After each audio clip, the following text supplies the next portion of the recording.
Hi అండి, నేను మీ doctor Raghuteja. Laser surgeries అంటే ఏంటి, అసలు వేటికి లేజర్ సర్జరీస్ అనేది చేస్తాం? లేజర్ సర్జరీస్ ముఖ్యంగా బాటమ్ కేసెస్ అంటే హెమరాయిడ్స్ అంటే నార్మల్ భాషలో పైల్స్ అని అంటాం కదా, వీటికి.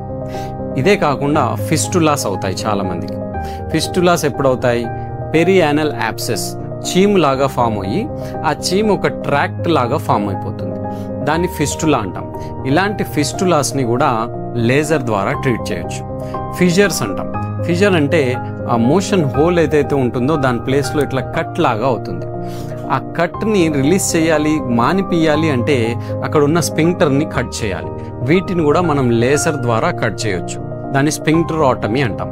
ఇవే కాకుండా వెరికోస్ వీన్స్ అవుతాయి. కాళ్ళల్లో నరం అంటారు చాలామంది, ఆ నరం కాదు, అది వీన్స్ అనమాట. ఈ వీన్ని గ్రేట్ సెఫెనస్ వీన్ అంటాం. ఈ వీన్ ఎప్పుడైతే వాస్తుందో దాన్ని వెరికోస్ వీన్స్ అంటాం.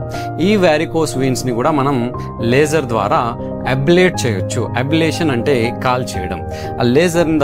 ఆ లేజర్ ద్వారా ఆ వీన్ని కాల్ చేస్తాం కాబట్టి ఆ వాపు కాస్త తగ్గుతుంది. సో ఇలా మెయిన్గా proctology, haemorrhoids, fistula, fissures, varicose veins, వీటికి లేజర్ సర్జరీస్ ఎక్కువగా వాడతాం. సో ఇందులో నేను స్పెషలైజేషన్ చేశాను లేజర్ అండ్ లాప్రోస్కోపీలో. ఇలాంటి ఇబ్బందులు ఉంటే ఎనీ టైం మీరు నన్ను కన్సల్ట్ అవ్వచ్చు. Thank you.